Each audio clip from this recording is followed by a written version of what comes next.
ज्ञान सिंह जी, राजस्थान पुलिस। ज़्यादा मतलब सही है। गुरुदेव, आपके चरणों में कोटि कोटि प्रणाम। गुरुदेव, गृहस्थ जीवन में किस समय, किस स्थिति में, किस क्रिया के दौरान नाम जप करना निषेध है? किसी भी क्रिया में नहीं। नाम जप किसी भी क्रिया में निषेध नहीं है। मंत्र जप के लिए विधान है कि आप जब अपवित्र हो, अपवित्र क्रिया में हो, तो मंत्र जप ना करें, लेकिन नाम जप किसी भी क्रिया में नहीं निषेध है। और बहुत ही धन्य भाग है कि वो हर क्रिया में नाम जप करे, तो उस क्रिया का जो बंधन है, कोई भी क्रिया हो, वो उसे बांध नहीं पाएगी। आप नाम जप करते हुए कोई भी सुख भोगें, आप देखें आपको सुखानुभूति नहीं होगी। वो सुखानुभूति नाम को रुकवाएगी कि रुको, क्योंकि वो असत है और नाम सत है।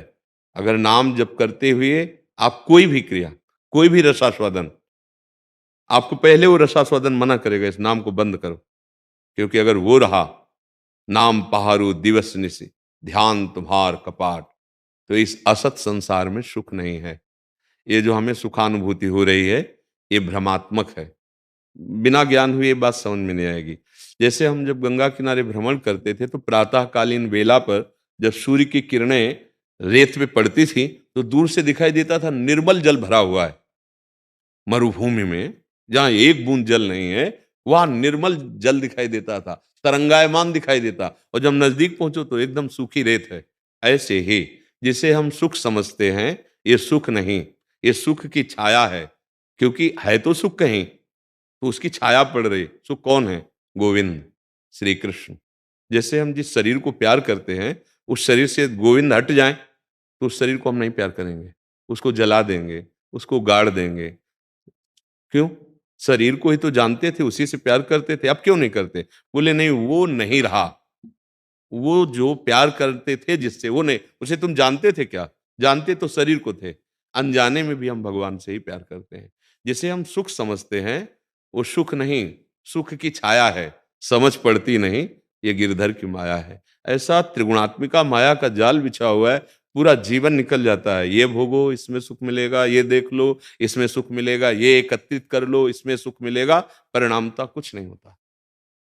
परिणामता अशांति, तृष्णा और नवीन पद्धति से भोग भोगने की इच्छा, ये हमको जलाती रहती है। इसका मतलब वो सुख नहीं मिला। कभी अविनाशी को जड़ प्रकृति से सुखी होना हो ही नहीं सकता। आप अविनाशी भगवान के अंश हैं। बिना भगवत चिंतन के, बिना भगवत आश्रय के प्रकृति आपको संतुष्ट नहीं कर पाएगी। चाहे जितना प्रकृति का भोग कर लीजिए, बड़े बड़े चक्रवर्ती राजाओं ने खूब मनमानी इस प्रकृति को भोगा है, स्वामी समझकर, तब परिणाम लिखा है। अपने पुत्र की जवानी भी भोगी महाराज ययाति ने, अपनी तो भोगी, लेकिन परिणाम में लिखा, भगवत विमुख पुरुष को संपूर्ण संसार के भोग एक साथ देख दिए जाए तो भी उसकी तृप्ति नहीं होगी, क्योंकि इसमें वास्तविक सच्चिदानंद सुख की जो हमारी मांग है, वो नहीं है।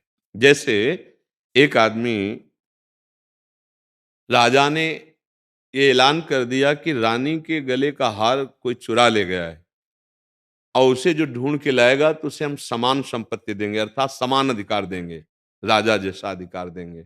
उसे सायुज्य मोक्ष कहते हैं। हमारी बुद्धि का आनंद ही हार है। अब वो आदमी नदी के किनारे लग गया, कोई कहीं ढूंढ रहा था, कोई कहीं। नदी के किनारे गया तो दिखा कि हार वो है, उससे दिखाई, वो कूद गया उसमें नीचे, तो कीचड़ हाथ लगा। फिर बाहर निकल के आया, जब जल शांत हुआ, फिर हार दिखाई दिया। सुबह से शाम हो रही थी। एक महात्मा उधर से निकले, उसकी प्रक्रिया को देखा, बार बार कूदता है, असफल होकर निकल। उनका भाई क्या आप ढूंढ रहे हो? तो उन्होंने कहा कि ऐसा ऐसा राजा की रानी का हार खो गया है, अगर मुझे मिल गया तो अपनी समीपता समान हमें सुख प्रदान करेंगे। तो उनका, तुम जहां सुख देख रहे हो, हार देख रहे हो, वो वहां नहीं है, पीछे मुड़ो। तो पीछे मुड़े तो एक बहुत बड़ा पेड़ था खजूर का। तो बाज पक्षी ने उस हार को समझा कि उसमें रत्न मणि आदि थे, एक मांस का जैसे, तो वो उसको पकड़ के लाया था और उस खजूर के कांटे में टांग दिया। जब चोंच मारी तो उसे पत्थर समझ में आया, उड़ गया, उसकी छाया पड़ रही थी। बिल्कुल ठीक ऐसे ही आपके अंदर सच्चिदानंद सुख है और आप उसे संसार नदी में बाहर देख रहे हैं। शरीरों में, भोगों में, नाना प्रकार की वस्तुओं में। बहुत जन्म हमारे इसी में बीत गए, ये भी जन्म इसी में बीता जा रहा है। देखो आप 50 वर्ष के, 40 वर्ष के, 30 वर्ष के हुए हो, क्या सुख मिला है? आप कहोगे खूब रुपया है, हमने सब भोग भोगे हैं। अनुभूति क्या है? वही तृष्णा, वही वासना, वही चाहत, मतलब वो चीज नहीं मिली जो हम खोज रहे हैं। वो जब मिल जाएगी ना, जैसे केवट जी को मिली, जब प्रभु के चरण धो रहे ना, तो अत आनंद उमगी अनुरागा, चरण सरोज पखारन लागा। अद्भुत आनंद।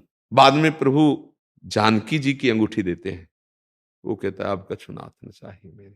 ये बात जब हृदय में आ जाए, पा गया, जो मैं मांग रहा था वो पा गया, वो प्रभु है। तो यदि आप हर क्रिया में नाम जप कर रहे हैं, तो आप बहुत बड़ा कार्य कर रहे हैं। नाम जप के लिए कोई निषेध नहीं, भगवान आदेश कर रहे हैं, मामनुस्मर युद्ध सर्वदा सर्वकालीन। सर्वदा शब्द है, सर्वकालीन, हर समय मामनुस्मर, मेरा स्मरण कर और युद्ध, अपने कर्तव्य का पालन कर। धर्मयुक्त भोगों को भोगते समय भी यदि नाम जप करोगे, तो वो भोग तुम्हें बांध नहीं पाएगा, तुम मुक्त हो जाओगे। शौच में बैठे हैं तो हमारा नाम चल रहा है, कार्य कर रहे हैं तो नाम चल रहा है। नाम के लिए ये नियम नहीं है कि आप इस समय नहीं जप सकते, हर समय जप सकते हैं।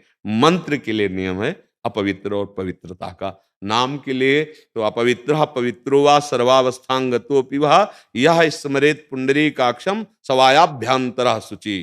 जो नाम उच्चारण करता है पुंडरीकाक्ष भगवान श्री हरि का, वो भीतर और बाहर से उसी क्षण पवित्र हो जाता है। और अगर हम शौच में प्राण निकल गए तो नाम जप नहीं चल रहा, अंतिम समय जो हमारा चिंतन होता है वही फाइनल होता है।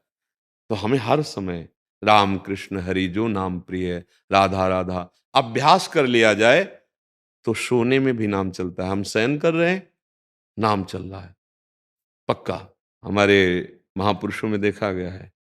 और आप हृदय में भी देख लीजिए, नाम चल रहा है, इसका परिचय तब मिलेगा जब आप सो के उठे, अभी चेतना भी जागृत नहीं हुई और नाम चल रहा है, इसका मतलब सोने में भी नाम चल रहा था।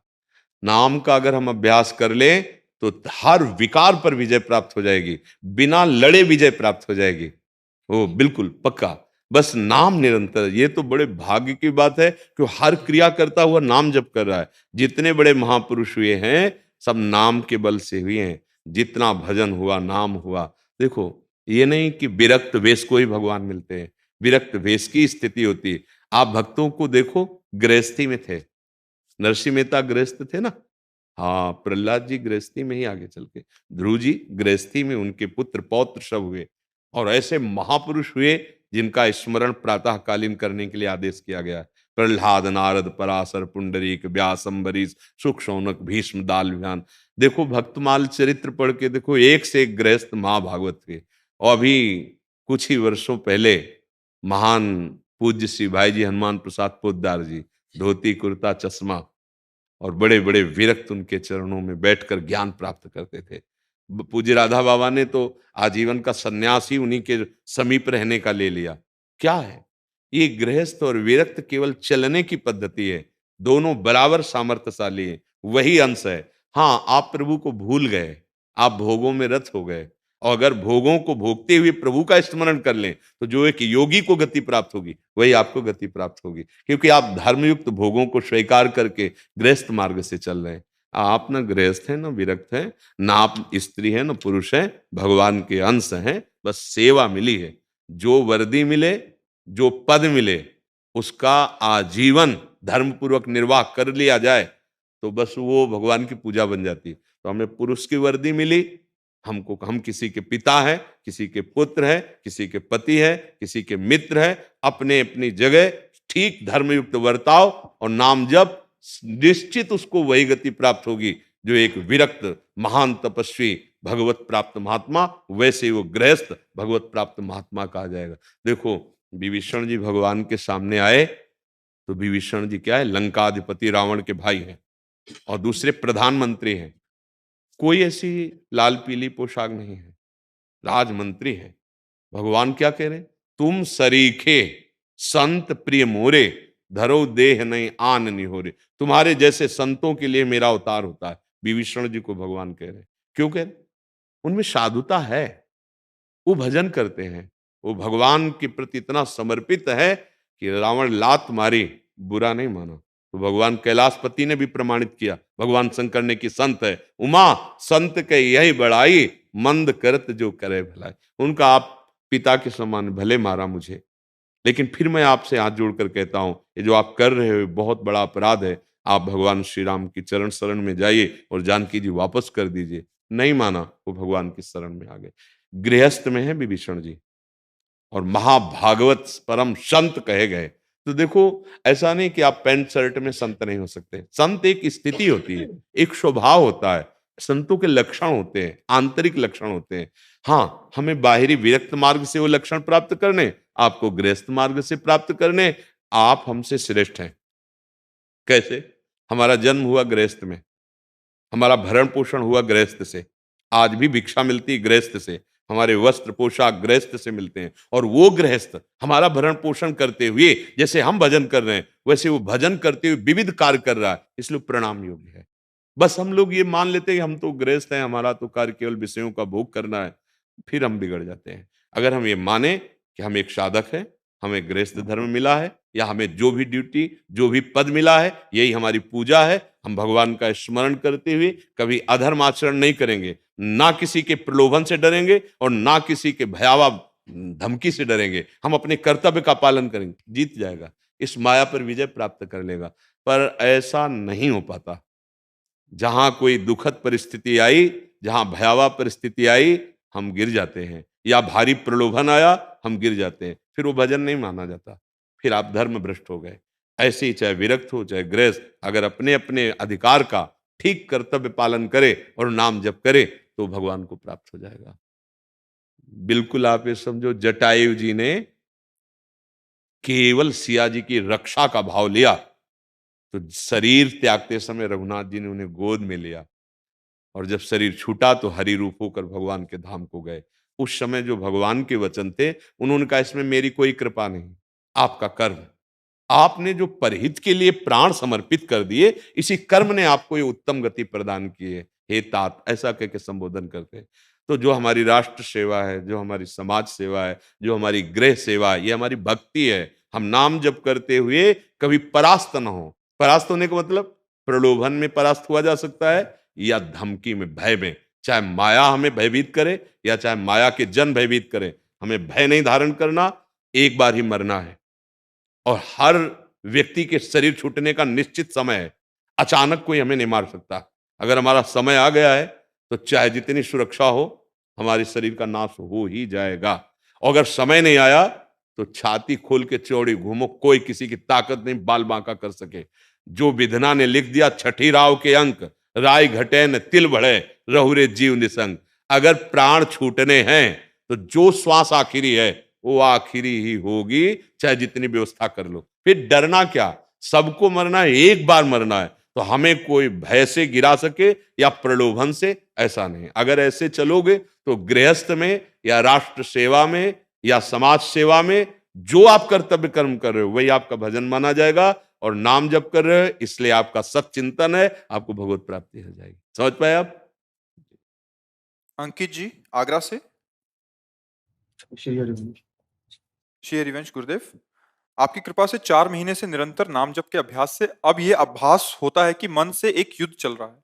नाम जप में जब भी लंबी स्थिति तक ये तुरंत अपने मोह, लोभ, शोक जैसे बाण मारता है। गुरुदेव, आपके निरंतर सत्संग और नाम जप के प्रभाव से मोह, लोभ जैसे प्रपंचों से तो अब आसक्ति नहीं है, किंतु फिर भी ये शोक रूपी बाण मारता नहीं, ऐसा मत कहिए, अभी ऐसा मत कहिए, क्योंकि ऐसे फिर अभिमान पुष्ट हो जाएगा। अभी कुछ हुआ नहीं बच्चा, ये बहुत बड़ा युद्ध है।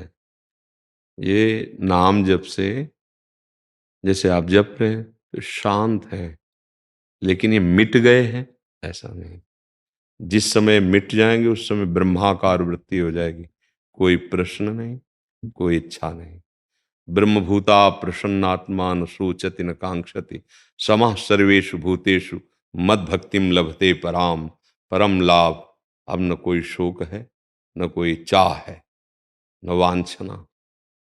लेकिन अभी तो प्रारंभ है ना, तो ये कृपा मनाओ कि अभी आपको ऐसा लगने लगा कि हमारे शांत हो रहे हैं।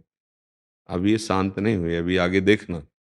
ये वो शत्रु हैं जो भागवतिक शक्ति से संपन्न है, ये किसी और की शक्ति से संपन्न नहीं। हाँ, अगर आप दैन्यता लेकर अपने में तृणादपि सुनीचेन तरोरु सहिष्णुना अमानिना मानदेन कीर्तनीया सदा हरि, कि मेरे ऊपर तो कृपा है प्रभु की, नहीं मेरी सामर्थ्य कहाँ कि मैं नाम जप कर सकूं या मैं काम क्रोध लोभ मोह मद इनसे विजय प्राप्त कर सकूं। ऐसे भाव से चलोगे ना, दैन्य से, तो आप विजयी हो जाओगे। अगर थोड़ा भी आया कि मैंने मोह पर विजय प्राप्त कर लिया, तो देखो आप गलत हो। आपने कहा शोक पर विजय प्राप्त नहीं है। शोक सताता है, ये शोक होता किससे है? मोह से ही तो शोक होता है। अज्ञान की धरा में आपको लगा मैं विजयी हो चुका हूं। अर्जुन शोकमग्न किस बात में हुए? जब देखा कि मुझे मारना है अपने परिवार वालों को, ताऊ चाचा के सब परिवार के खड़े, हमें गुरु द्रोणाचार्य भीष्म पितामह इनको मारना पड़ेगा, तो शोक हो गया। शोक हुआ कहां से? मोह से हुआ। हुआ ना? हाँ। अच्छा, लोभ, जब जीने की भी आशा न रह जाए, उसे लोभ का त्यागी कहते हैं। अब जीने की भी आशा नहीं है, अब वो स्थिति होनी चाहिए। प्राणों का भी लोभ जब नष्ट हो जाए तो उसे कहते हैं लोभ पास जेहि गल न बंधाया, सो नर तुम समान रघुराया। वो साक्षात भगवान का स्वरूप हो जाता है। बच्चा अच्छा है, बड़ी कृपा है कि आप भगवत मार्ग में हो, पर सही ढंग से चलो, नहीं तो अभी थोड़ा सा अभिमान जागृत हो जाएगा और ये भ्रष्ट कर देगा, ये गिरा देगा। कीन हो इस कबहू अभिमाना, सुख हो वंचा कृपा निधाना। फिर आपको लगेगा नाम ने रक्षा रहनी नहीं की। ये अभी बुद्धि पवित्र नहीं हुई है। बुद्धि पवित्र का मतलब है भगवान में प्रतिष्ठित हो गई है। अब कोई भी प्रलोभन या कोई भी भय हमें भगवान से विचलित नहीं कर सकता। अभी नहीं हुई है, तो इसलिए चलो, जैसे ककाहरा याद हो जाए, तो इस वही आपको डिग्री तक पहुंचाएगा, पर आप डिग्री की बातें नहीं समझ सकते ना, पर पहुंचाएगा वही। वही ककाहरा मात्रा है, आपको बहुत अच्छा प्रवक्ता बना देगी, पर अभी नहीं। आप विजयी हो जाएंगे, पर अभी दैन्यता से चलिए। ये जो शोक है ये मोह की ही उपज है, जो क्रोध है ये काम की उपज है, जो द्वेष है ये राग की उपज है। अभी आप समझ नहीं पा रहे, समझ रहे ना? हाँ, अच्छा है। आप चलो, खूब नाम जप करो, सत्संग में जो आपको वाक्य हैं उनका विचार करो, पर अंदर से दैन्य रहो कि अभी कुछ काम नहीं बना है। हाँ, धोखा मत हो जाए, नहीं तो चिंगारी को ज्वाला बनने में देर नहीं लगती है। बहुत सावधानी का ये मार्ग है, और वो सावधानी भगवान के हाथ में दे दो। जैसे अर्जुन ने अपने रथ की बागडोर भगवान को पकड़ा दी, ऐसे हम जीवन की बागडोर वंदे कृष्णम जगत गुरुम उनको दे देते और दैन्य होकर चलते हैं। ये मार्ग अहम का नहीं है। जो भक्ति का मार्ग है इसमें दैन्य है। ये दिखाई देता है कि मेरे ऊपर अपार कृपा प्रभु की है। प्रतिपल वो शरीर की रक्षा कर रहे हैं, हमारे मन की रक्षा कर रहे हैं, हमारे भावों की रक्षा कर रहे हैं। प्रतिपल हमें अपनी तरफ घसीट रहे हैं। मैं चल नहीं रहा हूं, मेरी तरफ घसीट रहे हैं। ऐसा भाव होता है इस मार्ग में चलने वालों का। ठीक है। हाँ, ये जो शोक है ये मोह की उपज है। मोह जो है वो अज्ञान है। जैसे ही भजन और सत्संग से विवेक जागृत होगा, मोह का नाश हो जाएगा। होए विवेक मोह भ्रम भागा। और जब तक मोह रहता है तब तक हमें भ्रम रहता है कि हमें ज्ञान हो गया है। जब मोह नष्ट होगा तो न शरीर का मोह, न शरीर संबंधियों का मोह। सबकी ममता ताग बटोरी, मम पद मन ही बांधि पर। एकमात्र भगवान निष्ठ और सबसे प्यार का व्यवहार, सबसे प्रीति का व्यवहार, पर निर्ममा निरहंकारा, ममता रहित अहंकार रहित, वो उपासक भगवत प्राप्त महात्मा होता है। वहीं तो पहुंचना है। और सारी स्थितियां अपने लोगों के लिए ही है ना, तो ठीक से चलिए। समझ पा रहे हैं आप जी? प्रवीण कौशिक जी दिल्ली से। श्री हरि। राधे राधे महाराज जी, आपके चरणों में कोटि कोटि प्रणाम। गुरुजी, परम आनंद की स्थिति क्या होती है? उसे किस प्रकार प्राप्त किया जा सकता है? वो अनिर्वचनीय है, वो निष्क्रिय है, वो अपना स्वरूप है। अगर एक शब्द में बोले तो अनिर्वचनीय है। और किस क्रिया से प्राप्त होता है? वो निष्क्रिय है।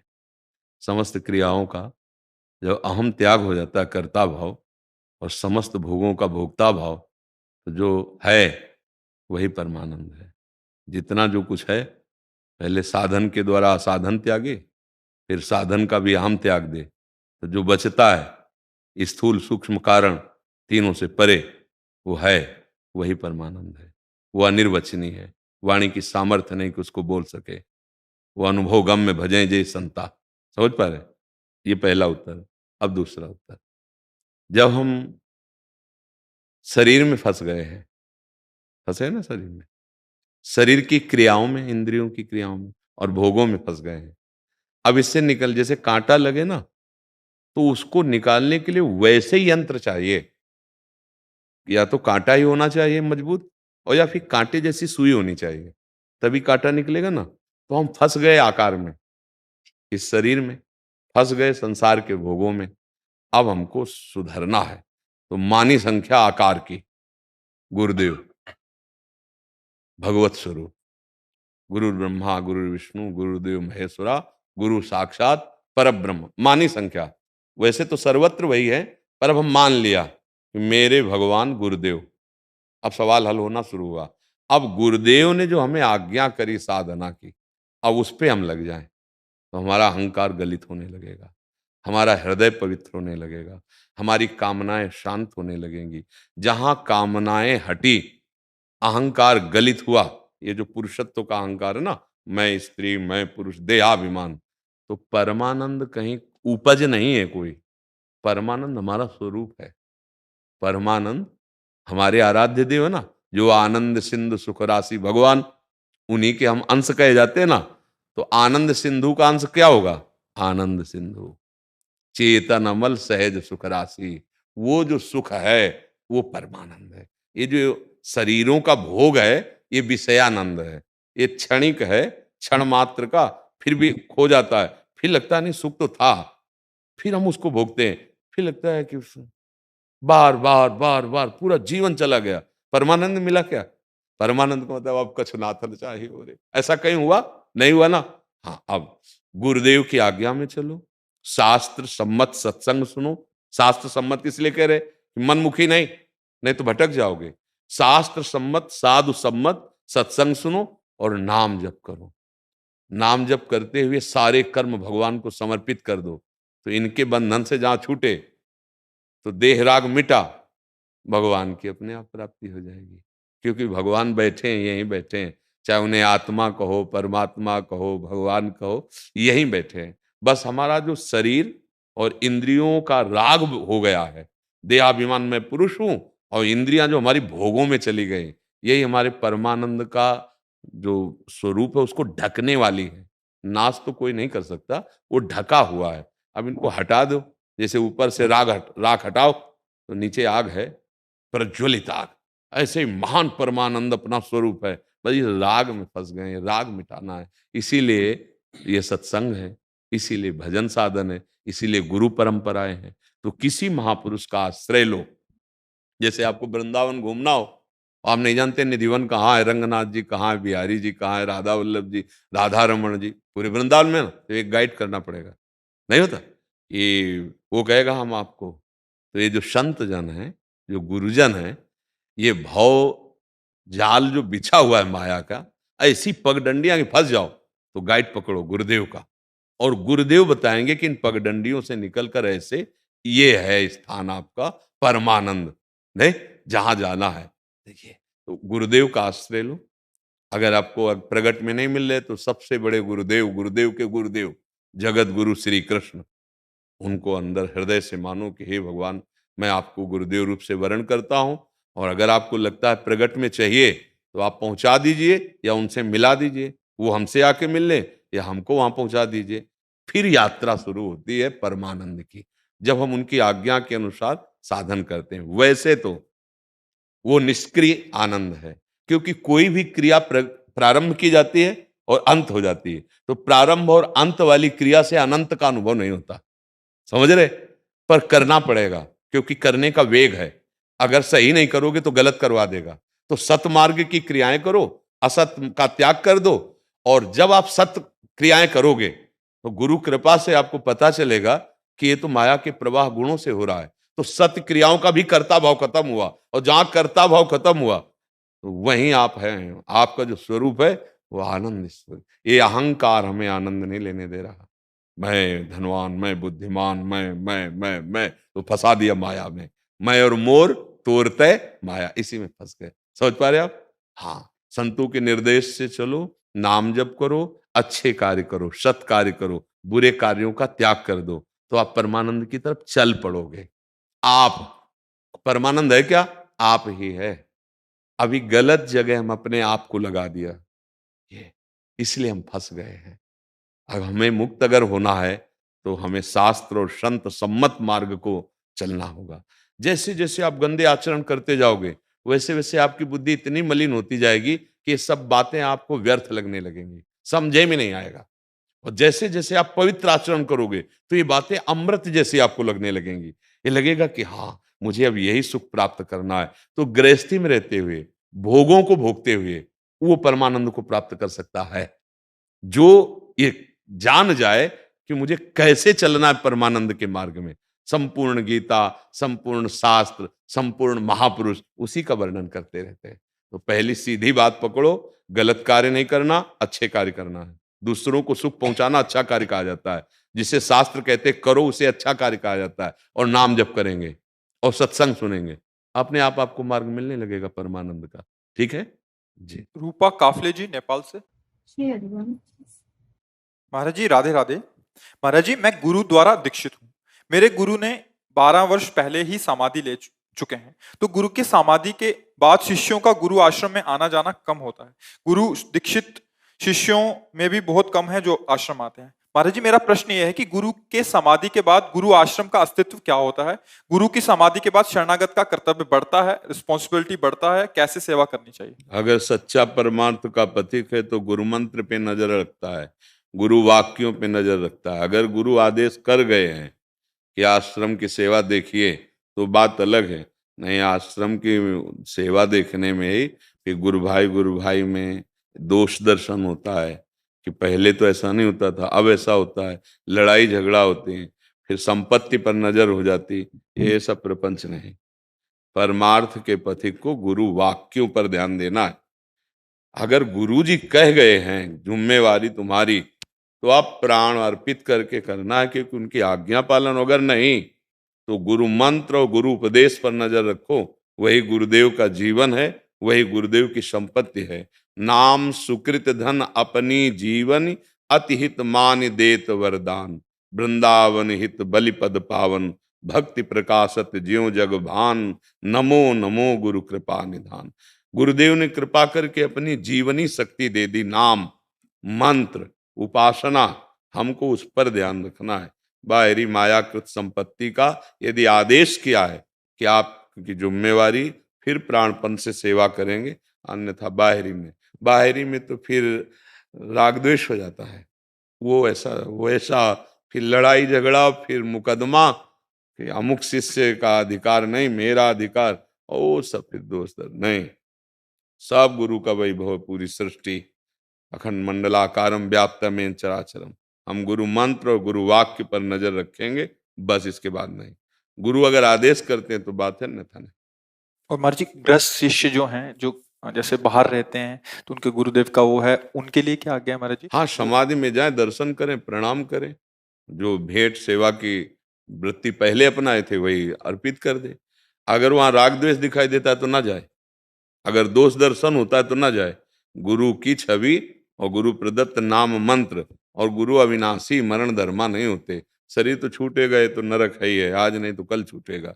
मलमूत्र भरा हुआ है, नाना प्रकार की इसमें परिवर्तन वृत्तियां हैं, कभी भी नष्ट हो जाएगा। और गुरु अविनाशी सच्चिदानंद, वो मरता नहीं। नाम और मंत्र के रूप में गुरु ही तो बैठे हैं, उसको स्वीकार करे, गुरु स्वरूप हो जाएगा। भागने की कहाँ जरूरत है। हाँ, श्रद्धा है तो गुरु की समाधि को गुरु तुल्य मानकर दर्शन करे जाकर। अगर वहां दोष दर्शन होता तो कदापि मत जाए कि गुरु भाई जन ऐसा ऐसा नहीं। बस अपना लक्ष्य है सत्य वस्तु की प्राप्ति, प्रपंच नहीं, प्रपंच से नहीं। गृहस्थ हो चाहे विरक्त हो, लक्ष्य भगवत प्राप्ति रखकर ही तो गुरुदेव का वरण किया जाता है। गुरु का वरण सिर्फ अध्यात्म की भाव के लिए तो किया जाता है। अध्यात्म का स्वरूप क्या है? ये संसारिक वस्तुएं, ये तो पापियों के पास भी इससे ज्यादा करोड़ों गुना है। तो अगर ये भजन का यही फल है, गुरु की यही संपत्ति है, तो हमारी तो समझ में नहीं आया। ये तो मायाकृत है, जीवन यापन के लिए भगवान दे दिए हैं। हाँ, आप चुपचाप अपने मार्ग में चलो, मार्ग है भजन। गुरु ने जो मंत्र दिया उसे रात दिन जपो तो गुरु का वियोग ही समझ में नहीं आएगा।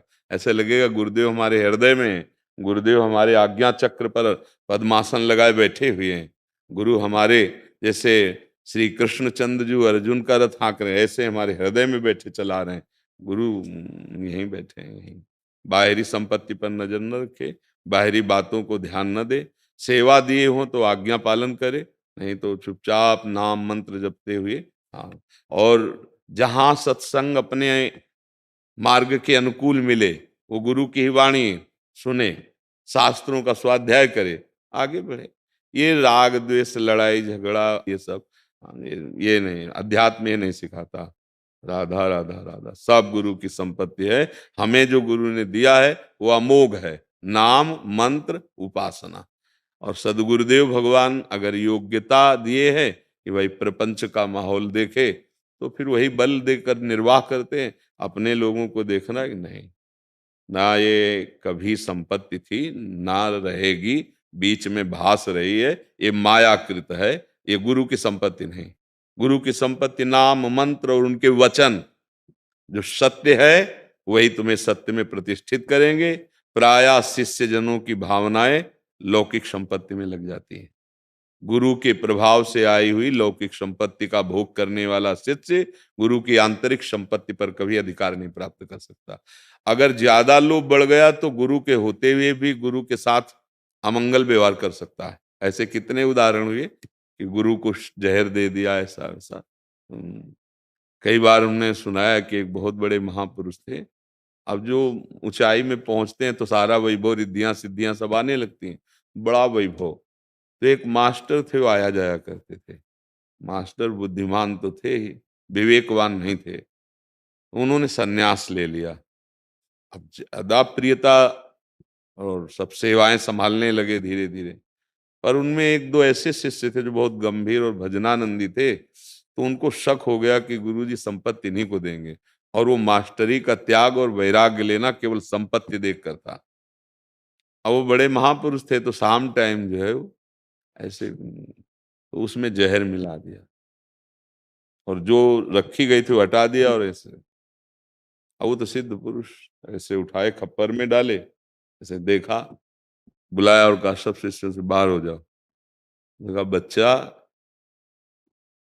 कहाँ पड़े। उन्होंने घोरा ऐसे और उनका तुम समझते हो कि हमें मार देगा, देख लेना। 7 दिन आसन में बैठे रहे, कुछ नहीं। रोज बुलाते, डॉक्टरों से पूछ लो जहर का प्रभाव कितनी देर में पड़ता है। 7 दिन 7 रात्रि कोई प्रभाव नहीं।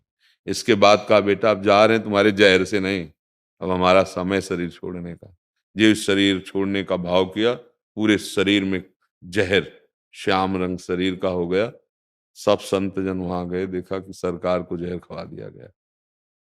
अब वो कोई और किसी को नहीं जानने दिया कि सिर्फ फिर इसके बाद जो उनकी दुर्दशा शरीर की, वही चीख चीख के कह रहे थे हमने गुरुदेव को जहर दिया है।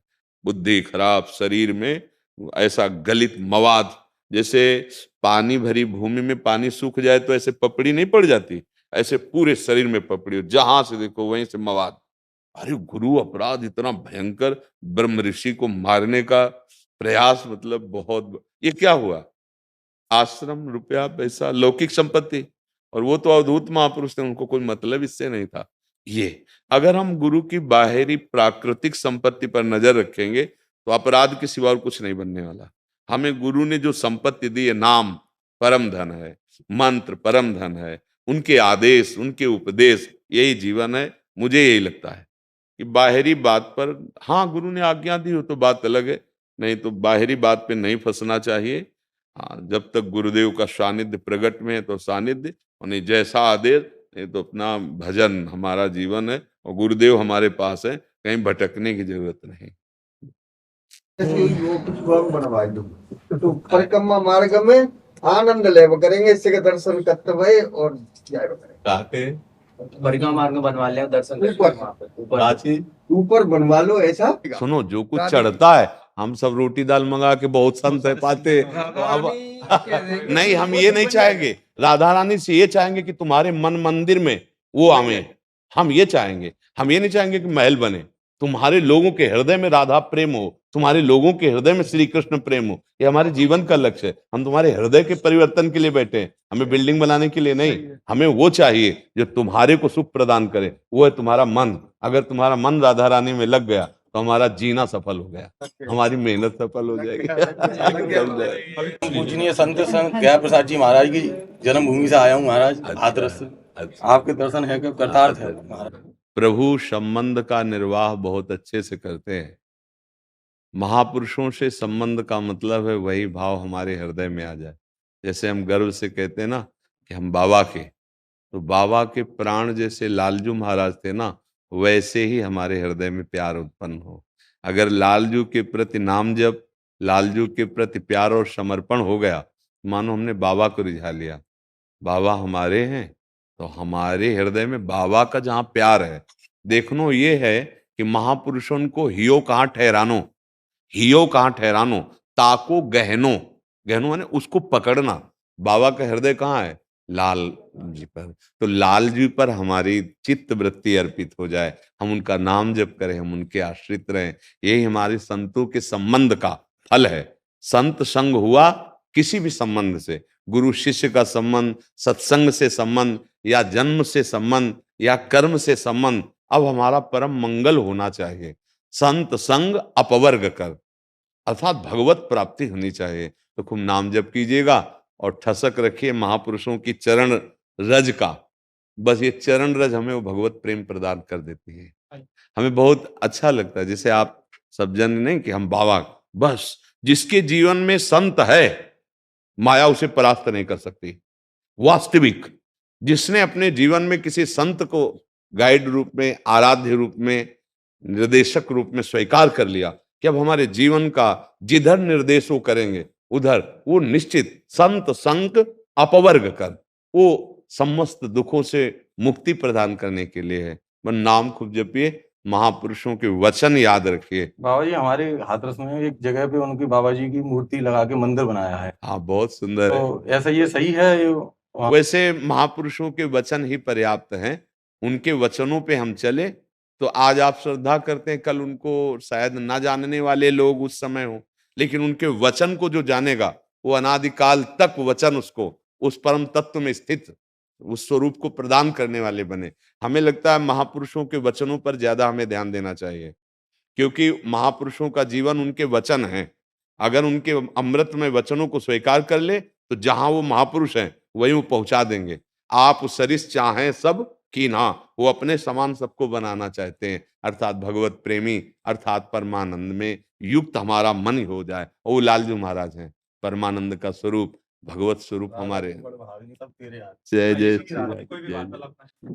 महर्षि ये एक नया छोटा प्रारूप में किया है, इसमें हित 84 जी, हित स्फुट वाणी और हित सेवक वाणी एक ही छोटे जैसे बैग में भी आ जाए। हाँ, इसमें तो ये सुविधा है कि छोटी सी बैग में भी रख हाँ, सकते हो। पूरी चतुरासी जी, पूरी स्फुटवाणी, पूरी सेवक वाणी है, जी महाराज। बहुत सुंदर है और इससे अधिक लाभ मिलेगा। हाँ। जैसे बड़ी वाणी जी है ना, उसके लक्षण के लिए बड़ी है, अगर ये सही तो ऊपर की जेब में भी रखी जा सकती है, साइड में भी रखी जा सकती है। बस ये कि इसमें एक थोड़ा कपड़ा का आसन जरूर है, मतलब इसको कपड़े में ठीक। हाँ ऐसे बांध जो के जैसे रखना देंगे चाहिए। तो उनको बता देंगे कि हाँ, कि ऐसे कपड़े में बांध में रखें, फिर बहुत- बैग में रखें। हाँ बहुत सुंदर, बहुत सुंदर। और क्या है कि अपने लोगों ने इसको शुद्ध करके जी महाराज। कि छापे में जो नहीं गलतियां महाराज जी, होती उनका सुधार जो किया आपने गया है। महाराज जी बड़ी वाली वाणी में सुधार कराए थे, हाँ। वो सारे के सारे इसमें नहीं सुधार बहुत हैं। सुंदर आप उसमें बहुत उस वाली वाणी में जो यहीं से प्रकाशित थी उसमें राधा सुधा निधि जी एक्स्ट्रा थी एक, हाँ और कुछ और पाठ आदि थे। हाँ इसमें वो नहीं है, इसमें हित 84, हित स्फुट वाणी और हित सेवक हाँ वाणी नहीं बहुत मूल सुंदर, पाठ है पूरा हाँ का पूरा बहुत महाराज। बहुत सुंदर। वैसे आपसे एक प्रार्थना करें, जैसे आप अपने इस वस्त्र को जो पहने हैं इसमें राधे राधे लिखा है, यदि आप इसे जन साधारण बाथरूम में धोएंगे कभी तो ये राधा नाम की धोवन जाएगी, तो इसमें ठीक नहीं है। तो आप कृपा करके इसको कभी धोइएगा नहीं। आप वैसे तो हम ये प्रार्थना करते हैं कि ऐसे लिखे हुए वस्त्र मत पहनिएगा, क्योंकि कभी आपने अगर ऐसा किया कि धोया तो जहाँ हम लघु शंका करते हैं वही राधा नाम का, तो राधा नाम सिंहासन में भी विराजमान है, हमारा हृदय हमारा प्राण है, तो नाम का धोवन बाथरूम में जाएगा ना, तो इसलिए जी बैठते समय भी पीछे आएगा। हाँ। अब जैसे आप हाँ ऐसे बैठे तो राधा नाम के ऊपर बैठ जाएंगे, पीछे का हिस्सा है ना। मेरी प्रार्थना है कि आगे से अगर ऐसा है तो ओढ़ने का, जैसे वस्त्र राधा नाम का है तो हम ऊपर ओढ़े हुए हैं, फिर उसे टांग दिया। अगर कभी धोना पड़े ना तो हम तो कहेंगे ये सलाह कि यमुना जी में, वृंदावन में धोए, नहीं तो राधा नाम है, अगर जन साधारण के पैर के नीचे भी पड़ा तो ठीक है। एक बार क्या हुआ, राधा बाबा को जानते हो, गीता वाटिका में नाम सुना होगा, तो वहां घनश्याम दास ठाकुर जी वृंदावन के थे, तो वहां ऐसे ऐसे रज में लिख दिया ऐसे राधा। बाबा जब वहां से निकले तो देखा उनका, किसने लिखा, जमीन पे किसी का पैर पड़ जाएगा, बोले ठाकुर जी ने लिखा। वो ठाकुर जी बनते थे रास में, तो बुलाया उनका, ठाकुर जी आपने ऐसा कैसे कर दिया? और फिर वहां की पूरी रज उठाकर अपने अचले में और फिर तुलसी जी के घेरे में डाली। तो महापुरुष जन राधा नाम की महिमा जानते, तो इसलिए हमें देख के लगा कि आप कृपा करके यहाँ आए हो तो आप ये सीख ले लो कि आप सादे वस्त्र धारण कीजिए। हाँ, ऐसा महाराज जी मतलब किसी भी नाम पे, जैसे हाँ, कोई कोई राम भी नाम राम लिखा है, नाम या कृष्ण नाम, हरि नाम, जो भी है ना, अगर हम दुपट्टे में है तो चलेगा, दुपट्टा ओढ़ लिया ना, फिर उसे सम्मान से टांग दिया, लेकिन हम उसे बाथरूम में नहीं धोएंगे, क्योंकि नाम विराजमान है। हम जितना नाम का आदर करेंगे उतना ही नाम हम पर कृपा।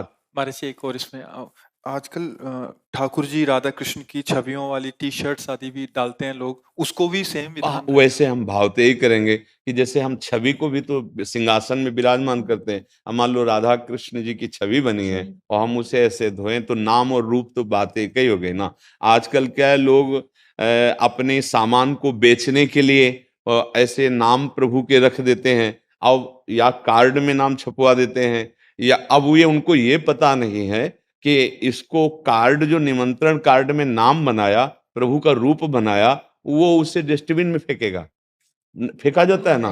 अब वही नाम हम जपते हैं, वही रूप प्रभु का, हमें लाभ कैसे मिलेगा? क्या अपराध नहीं बनता? अब ये लोग नहीं जानते हैं, तो आप कृपा करके आए हो तो इसलिए आपसे कह महाराज रहे जी हैं। एक और, अभी हमने यहाँ से कोई हमें एक टी शर्ट दिखा रहा था जिसमें गुरुजनों की आपकी छवि इधर डाली हुई और सभी डाल के घूम रहे हैं, महाराज जी वो भी ठीक नहीं है। हाँ, अब जो हम अपने गुरु जी की छवि सिंहासन में विराजमान किए हैं, वही छवि तो हम बनवाएंगे ना।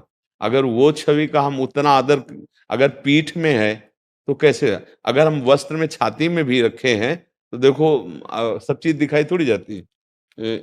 ये हमारे गुरु जी हैं, ये राधा नाम है, ये हम अलग से अपने और चुपचाप छुपा के ऐसे, ये प्रदर्शन की थोड़ी वस्तु है। तो हम अगर गुरुजनों की छवि पहने तो ये है। अब हम इसे धोएंगे थोड़ी, ये आजीवन हमारी छाती से लगी। अब कपड़े पे तो मतलब उपहास समझो ना, जैसे पोस्टर में छपा दिया, नाली में फटा गुरुदेव का पोस्टर पड़ा है, उसी गुरुदेव को हम सिंहासन पे विराजमान किए हैं और उन्हीं का तो हमें लगता है कि यही हमारी भक्ति नहीं होने देते। जो ये गलतियां है ना, ये हमारे अंदर भक्ति का रंग नहीं आने देते। तो ये सब आपकी आपकी जैसे भावना देखी ना, तो इसलिए हमें मन आया कि चूड़ी तो भी राधे राधे थे, वो भी पहने हैं या नहीं? अब अगर आप सोच गए हैं तो फिर अब देखो, अब जैसे मेहंदी लगवाई और उसमें आपने राधा नाम या श्याम सुंदर बनवा लिए, या ऐसे नहीं करना चाहिए। जैसे आपके हाथ हैं, अब आप प्रातःकालीन अपनी नित्य क्रिया करते हैं तो फिर दोनों हाथ, अब उसी में नाम लिखा हुआ है, तो यही बुद्धि को भ्रष्ट कर देते हैं, लोग समझ नहीं पाते। तो सत्संग के द्वारा इसी का सुधार किया जाता है, तो आप इस पर ध्यान दे दीजिए। महर्षि रामानंद सागर जी का जो रामायण सीरियल आया था उसमें आपने जामन जी का रोल किया था। राधे राधे, आपको कोटि कोटि प्रणाम। अच्छा, बहुत कृपा करी, आके दर्शन दिए। मैं आपके दर्शन के लिए आया। अच्छा, जामन ने कहा था, प्रभु आप जिस पर कृपा करते हैं वही विजयी होता है और उसी का यश तीनों लोकों में उजागर होता है। सो हे प्रभु, आज आपकी कृपा से हमारे सारे मनोरथ सफल हुए।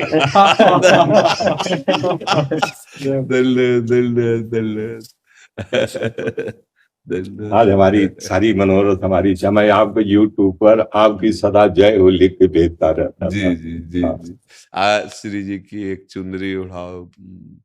हाँ, किसी भी तरह से सही हमारे प्रभु की लीला में हाँ वो पात्र बने जो बहुत प्रशंसनीय है। परम ज्ञानी महात्मा और महान बलशाली जामवंत जी, परम ज्ञानी और महान बलशाली, अद्वितीय बलशाली। जब भगवान का वामना अवतार हुआ, भगवान ने नापा ना, हाँ तो 2 घड़ी में 7 प्रदक्षिणा संपूर्ण ब्रह्मांडों की जामवंत ने की थी। उनका था प्रभु अब तो ये बूढ़ा। हमारा बहुत फेमस डायलॉग है, अगर आज्ञा हो तो। हाँ, सुनाइए सुनाइए। यद्यपि मैं तुम लोगों में से सबसे ज्येष्ठ हूँ, जी मुझे स्वयं अग्रगामी होना चाहिए, जी परंतु बूढ़ा होने के नाते अब वो साहस मुझ में नहीं है। अन्यथा हाँ वामन अवतार में हाँ जब भगवान विष्णु ने हाँ अपने 3 तक बढ़ाए थे, जी उसी समय मैं जी वन, पर्वत, कानन और समूची पृथ्वी सहित 21 बार प्रदक्षिणा की थी। अब यदि साहस करूं तो जी 90 योजन जा सकता हूँ, जी परंतु वापस आने में संदेह है। जी तुम लोग चिंता मत करो, भगवान श्री राम का कार्य करने के लिए बजरंग बली, हनुमान जी अलग थलग बैठे हुए हैं। जी इन्हें ऋषियों ने श्राप दिया था, आप अपने पल को भूल जाओ। माता अंजना ने जब अनुनय विनय किया, तब उन्हीं ऋषियों ने कहा था, उचित समय आने पर जब इसे इसके बल की कोई याद दिला देगा तो याद आ जाएगी। जी जागो जागो हनुमान जी, आप अतुलित बलशाली हो, महान बलशाली हो। जागो जागो जागो। आनंद कर दिया, आनंद कर दिया। स्वागत, आप आए, हमें बहुत अच्छा लगा, क्योंकि आपने हमारे प्रभु का यश सुनाया और आप हमारे प्रभु की लीला में विशेष पात्र रहे, और कोई ऐसा भारतवासी नहीं जो आप पर श्रद्धा न करता हो। क्योंकि आपका आशीर्वाद, आप संतों का आशीर्वाद। अब हमारी ये प्रार्थना है कि उन्हीं भगवान श्री राम के चरणों में चित्त जोड़ते हुए निरंतर नाम स्मरण करते हैं, ये जीवन लीला उन्हीं को प्राप्त हो। हाँ, ये जीवन लीला उन्हीं को प्राप्त हो। किसी भी तरह से सही उनका भाव से संग हुआ ना, तो आखिरी रंग भी उन्हीं का चढ़ना चाहिए। शरीर की श्वास पूरी होते होते ये अनुभव हो जाए कि मैं राम जी का हूँ, ये अनुभव हो जाए, अंदर ठसक बैठ जाए कि अब मेरा जन्म कर्म बंधन से नहीं, अब राम आदेश से होगा, क्योंकि मैं राम सेवक हूँ। ये दृढ़ विश्वास कर लीजिएगा, और ये जीवन की पूर्णता भगवान की प्राप्ति में है। सच्चिदानंद भगवान का मिलन हो जाए, कितना सुखद संग है उसमें जब दर्शन, तो कितना, अगर यही शाश्वत संग, फिर अब भी छोड़ना नहीं। जब उनके पार्षद बन गए हो तो पार्षद बनना ही लक्ष्य रखिए, और अंतिम श्वास तक आपको अनुभव हो जाए कि मैं उनका पार्षद हूं और उनके धाम जा रहा हूं और लेने आए हैं मुझे पार्षद। पूर्णता इसी में है। जय हो। बहुत हमें अच्छा लगा, बहुत अच्छा हमको लगा। बड़ी खुशी थी। हम 1 हफ्ते से सतत चिंतन कर रहे थे कि प्रभु अगर वाकई मैं उनकी सेवा किया हूँ तो पहुंच जाऊं। देखिए उनका आशीर्वाद आपके सम्मुख खड़ा है। मैं आपकी हर वीडियो में उसमें देखेंगे मैं लिख देता था रामायण का जामुन। जी जी जी और जी, आपकी सदा जय हो लिखता था जी मैं। जी जी, इसी से जय है, क्योंकि आप जय कह रहे हैं ना, इसी से जय है। आपका आशीर्वाद ही जय को प्रदान कर रहा है। धन्यवाद, धन्यवाद, सब धन्यवाद, बहुत सुख मिला। धन्यवाद, धन्यवाद। जय जय श्री राधे, जय जय, जय जय श्री राधे, जय जय, जय। राधा राधा राधा राधा राधा राधा राधा राधा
राधा राधा राधा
राधा